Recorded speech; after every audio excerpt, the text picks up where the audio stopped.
না, শান্ত বেসিক্যালি দেখেন ও as a captain ও কিন্তু ভালো করতেছে, সেটা রেজাল্টই আপনারা দেখতেছেন। তো আমার মনে হয় যে ও ক্যাপ্টেন্সির ভালো দিক, ও রিস্ক নিতে পারে, ও রিস্কটা নেয়, এটা এটা এটা খুবই ভালো। অ্যাজ এ ক্যাপ্টেন আপনি যখন রিস্ক নেবেন, হ্যাঁ ভালো হতে পারে খারাপ হতে পারে, তো তখন এটা এটা পজিটিভলি যায়। মাঝে মধ্যে হয়তো নেগেটিভ কিছু হয়, বাট আমার মনে হয় যে ওই সাহসটা থাকা উচিত ক্যাপ্টেনের, সেটা সে পালন করতেছে। হ্যাঁ, আর কি বললেন? হ্যাঁ, পেস বোলারও তো দেখেন আমাদের মনে মনে হয় যে সেরা সাফল্য 10 উইকেট। একটা সময় আমরা টেস্ট ম্যাচে একজন পেস বোলার নিয়ে খেলতাম, আমি একবার দেখছিলাম হয়তো। বাট দেখেন আমরা পেস বোলাররা কতটা ইমপ্রুভ করছে যে 10 উইকেট নিতেছে, এটা কিন্তু অনেক বড় একটা অ্যাচিভমেন্ট আমি মনে করি।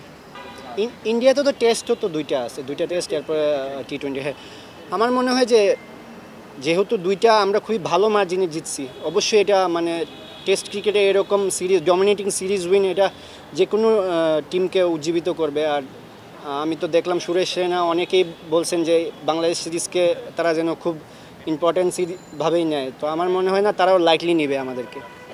হ্যাঁ, আপাতত তো আমি লাল বলের জন্য সিলেক্ট হইনি এখন পর্যন্ত। যদি আমার লাল বলে সিলেকশন হয় তা আমি ওরকমই বড় কিছু করার চেষ্টা করব, যেহেতু এই টিমে বড় একটা রান করে আসতে পারছি, আমারও ভালো কনফিডেন্স আছে। আমার মনে হয় যে সব কিছুই মাইন্ডসেটের উপরে ডিপেন্ড করে, যে আমরা ওইরকমভাবেই প্রিপারেশন নিচ্ছি। যে আমাদের সোহেল স্যার আজকেও এই সেম কথাটাই বললো যে আমাদের ওইরকম, যেহেতু আমাদের T20 ম্যাচের জন্য অলমোস্ট 1 মাসের মতো টাইম আছে, তো আমরা এই সময়টা পুরো একটা মাসই আমরা T20 সিনারিওতে কাজ করব।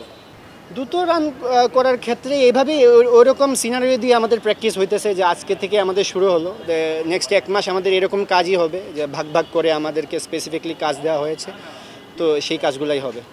হ্যাঁ হ্যাঁ, এখন থেকে আসলে দেখেন আমরা ব্যাটে বলে টাচে থাকার কারণেই দেখেন আমাদের সামনে কিন্তু ডোমেস্টিক কোনো তেমন একটা খেলা নেই, NCL আছে। এই জন্যই আমাদেরকে এই 1 মাসের এই সেট আপটা দেওয়া হয়েছে, যেন আমরা ব্যাটে বলের সাথে থাকতে পারি, অ্যাটলিস্ট আমরা যেন প্র্যাকটিসে হাই ইন্টেন্সিটি প্র্যাকটিসে থাকতে পারি। এই জন্যই এই ক্যাম্পটা ডাকা, এরকম ফিটনেস, এরকম ব্যাটিং, প্ল্যান্টি অফ ব্যাটিং হইতেছে, এরকম হবে, প্রতিদিনই হবে।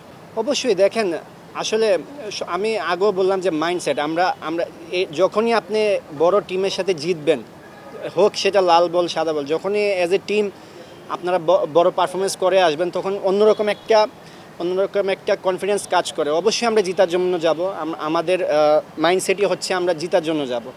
তো ইন্ডিয়া সিরিজে অবশ্যই আমাদের টার্গেট থাকবে আমরা যেন আমাদের সেরা সাফল্য করে আসতে পারি।